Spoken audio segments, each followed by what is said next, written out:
Okay, now that we have looked at this ADICO framework for analyzing rules or institutional statements, let's look more formally at the syntax components. So we turn to a discussion of the components of the ADICO syntax. As you remember, ADICO is attribution, deontic, aim, conditions, and or else.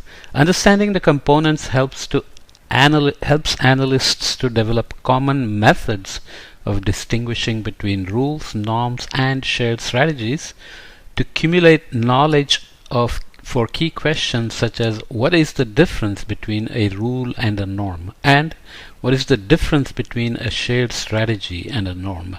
We will see that there will be still remaining ambiguities in the definitions, but it will be more precise as the terms are commonly used.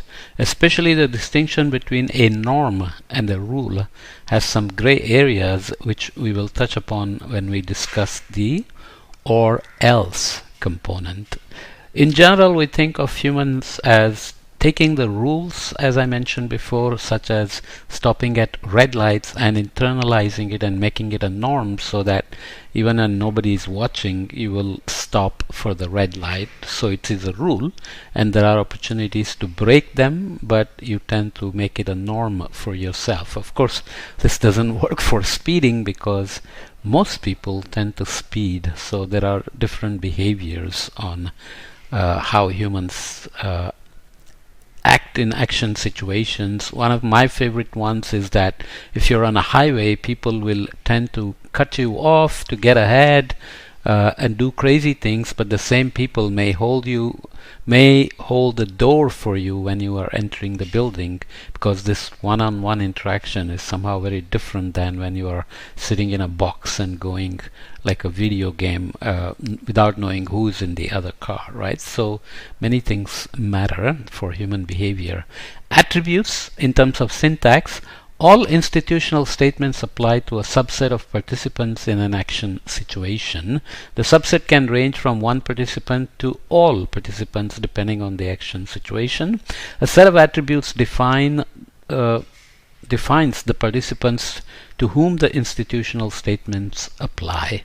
If individuals make up the participants in an action situation, the attributes will be individual level values. Individual level attributes include values assigned to variables such as age, residence, sex, citizenship, and position, depending on whether the action situation involves fishing license, drinking permit, etc. Right? When the participants governed by a set of institutions are corporate actors rather than individuals, the attributes refer to organizational variables such as size of membership or geographic location. It should be clear that position and boundary rules are core components of attribute statements. Boundary rules and position and boundary rules are core components of attribute statements. So this idea of treating corporations as entities is obviously something we have evolved over time in the modern times. And who is a corporation? Apple. You may associate Tim Cook, the CEO, with Apple, but Apple does a lot of things. People protest against Apple. People protest against fossil fuel companies, and so on and so forth. So we tend to look at them as responsive entities, and there you are assuming an action situation, a position, and attributing and conditioning and or else. For example, many people say they will stop investing in fossil fuel companies.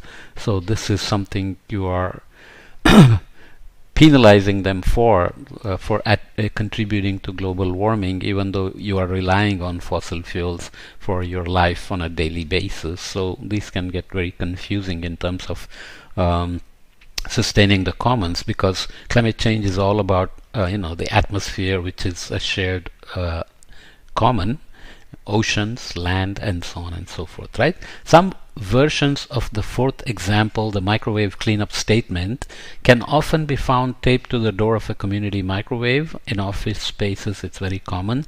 The beginning of that statement, if you use the microwave, could be interpreted as an attribute of microwave users, a position rule with no explicit boundary rule as to who can be in the position of microwave users. It's implied in the context. So if it's in a building, in an office, then obviously you are working there. People from off the street cannot walk in and start using the microwave. So there are implicit boundary rules, and position of course is implied, and attribute is that you are a qualified microwave user. In the last example, the attribute is the caller who placed the call. So when it says if the call gets cut off, it's the responsibility of the caller to call back, then it's the caller who placed the call. The other examples list no specific attribute. When no specific attribute is listed, the default value for the attribute component is all members of the group. This means that the attribute component always has something in it, even when a specific attribute is not contained in the statement. So there is always implicit attribute included. Thus, in an institutional statement, because you are applying a rule or a norm to somebody, so there's an attribute. The question is whether there is a boundary rule, there is a position, there are scope rules, and so on and so forth, and which ones fit into which one. The second example applies to all people who want to buy alcohol, and the third example applies to all fishers in Maine. Okay, the attribute component can specify which positions in an action situation are referred to in an institutional statement, such as physicians must maintain confidentiality with regard to patient information. So here the positions are referred to clearly, physicians and patients. Let's just go back and look at the examples, just so that when I'm referring to it in a different podcast, you are aware of what we're talking about. So we looked at this one, example 1. The following is not permitted in the exhibition: photography, flashes, tripods, video camera, and sketching. So attribute is anybody who's visiting the museum. Immigration warning in Malaysia, not so clear, but anybody who's coming in with bona fide credentials, and how you qualify to be a bona fide tourist, and how you become a hippie. Oops, what happened to the other example? We discussed the other examples of applying for a fishing license in Arizona, and so on. Okay, so let's leave that there and go continue with the syntax part 2, the next one, which is deontic. The deontic component draws on deontic logic to distinguish prescriptive from non-prescriptive statements. So deontic, as I said, is an ethical concept, comes from ethics, where you distinguish between obligations and duties, right? The complete set of deontic operators consists of permitted, obliged, and forbidden. These are general qualifiers for choice rules. Institutional statements use the operative phrases may, must, and should, must or and should, and must not or should not, to assign these operators to actions and outcomes. Should and must are both commonly used to oblige a person to act. Similarly, must not and should not both forbid. For the sake of simplicity, we use must and must not throughout this chapter in nearly all examples. In pure English, there is a distinction between should and must. So when you want to say tell your friend that you watched a movie and you really liked it, you may say, oh, you should see it. You don't say you must see it, right? So you understand the difference intuitively, and yet in a syntax sense it's not always so obvious. So you must not lie is one thing, but you should not lie is another thing, right? Both make sense to you in context. Generally, in everyday language, must obliges someone more strongly than should, and must not forbid someone more strongly than should not. So that's what I tried to explain. One may wonder whether the element may is that important. What does it mean that certain actions are allowed? In the United States, consumers above the age of 21 may purchase alcohol in most states. So I have some work going on outside the door, so I closed the door, but you can see, you still hear the bang bang. I asked them if there will be any banging. They said no, but they have to do what they have to do, right?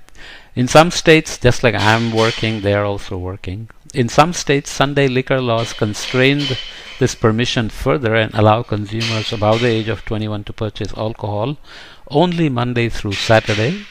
It is a scope rule limiting the choice rule of purchasing alcohol. So if you're of age, you can purchase alcohol, but only on Monday through Saturday.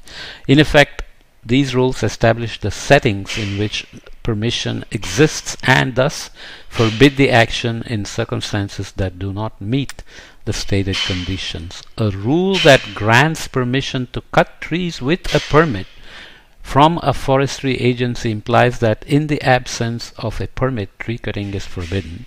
So if you have a permit from a forestry agency, then you're given special permission to cut trees, but otherwise it's forbidden. If we look at the examples, we see that in examples 1, 2, 3, and 4, participants must or must not do certain activities. I won't go back and read those things, but it's basically about museums, fishing license, Malaysian immigrants, and I forgot already what, buying alcohol. So those are the 4 ones, right? The 5th example has no deontic element, which means that example 5 is a strategy. Both norms and rules have deontic elements. So a shared strategy is where everybody is following certain guidelines. They are not necessarily they don't have a deontic element of must and must not, but they are something that everybody follows, and the system works because everybody is expected to follow the musts and must not. They don't have must or must not, but there are institutional statements which everybody is abiding by. Okay, so maybe I'll stop here and see how much noise the banging is making before I continue.